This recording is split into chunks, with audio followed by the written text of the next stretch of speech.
everybody is doing well. In this video, I wanted to talk about different careers that you can go in besides being a loan officer. Let's say you want to get in real estate. You don't want to be a loan officer, or maybe you want to try something else before being a loan officer. In the meantime, I'm going to give you guys a list of some careers you can start that is still very profitable, that is in real estate. Real estate agent, I'm going to just mention it just very briefly just because it's different than being a loan officer. The loan officer is the person, as a loan officer, you are dealing with the finances of the home purchase.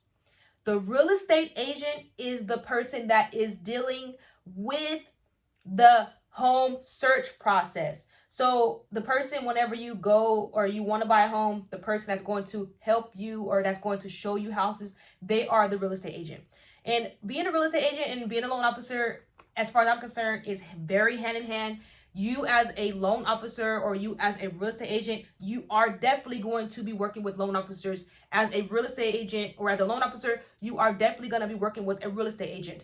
Determine if you want to be a real estate agent, you're going to want to basically ask yourself if you are going to want to go out and show, if you're willing to go out and show people multiple homes. Real estate agents get paid commission. Another option for you is if you don't want to be a loan officer, you could be a loan officer assistant, or they call it an LOA. Loan officers assistants are licensed loan officers. So let's say you just got your license and you just got with a company and you're still new, you don't know exactly 100% what to do. It is a good idea, if you could be a loan officer assistant, because a loan officer assistant, in my experience, the loan officer assistant is going to pretty much do the originating of the loan. You're going to basically get the paperwork, get the person approved, run everything, and you're going to determine if the person is approved. To my knowledge, the loan officer assistant does all the back end for the loan, for the approval of the loan. And the loan officer is the one that actually goes out and gets the leads. Now, loan officer assistants, you can get either a salary or you can get a commission. It really just depends on who you're working for. But for the most part, it's a way, in my opinion, it's a very, very, very good way for you to learn, because you are going to learn, because you're going to be looking up guidelines, you're going to be running DU, you're going to be getting the approvals, the denials, you're going to be able to look and see why the person may not have gotten approved. When the person gets approved, you're going to see the conditions that's needed. So it is a very good thing, especially if you are new and you want to maybe not necessarily be thrown out, to be having to search for your own leads. Being a loan officer assistant is very good. When you're working under someone, even if you run into issues, you could always talk to them. You can get advice from them. If you're running DU, you may not be getting approval. They can give you expertise. Like, you can really learn from that seasoned loan officer.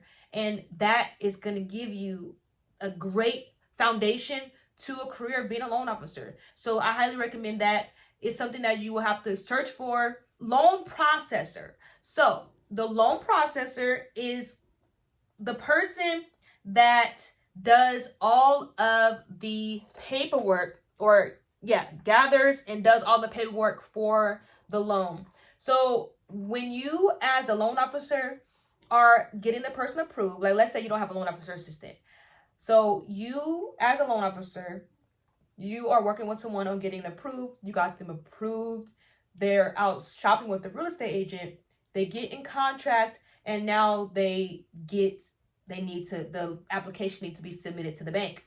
So once the loan officer submits the application to the bank, they're going to get conditions back. And once you get conditions back, the conditions basically is going to be a list of things that the bank is going to need for you to prove, to corroborate pretty much what you said on the application.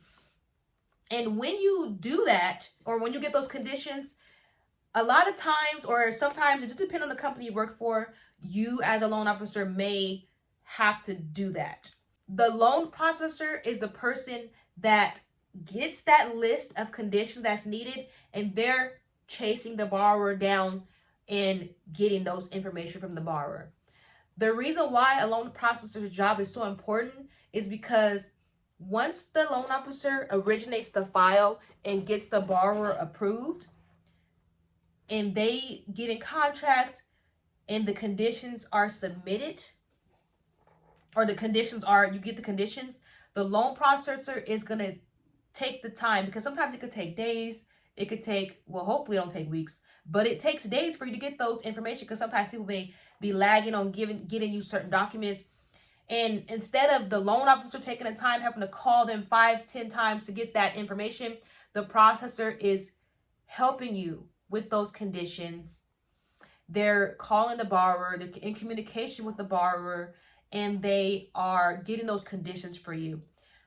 That allows for you as a loan officer to go out and get more leads and originate more files.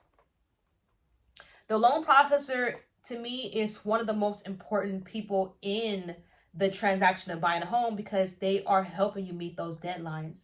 They are really the backbone. Even though people don't talk about them a lot, people may not even know about them. But loan processors are very, very, very, very crucial to your home purchase, or being, purchasing a home. And either get hourly, salary, per file.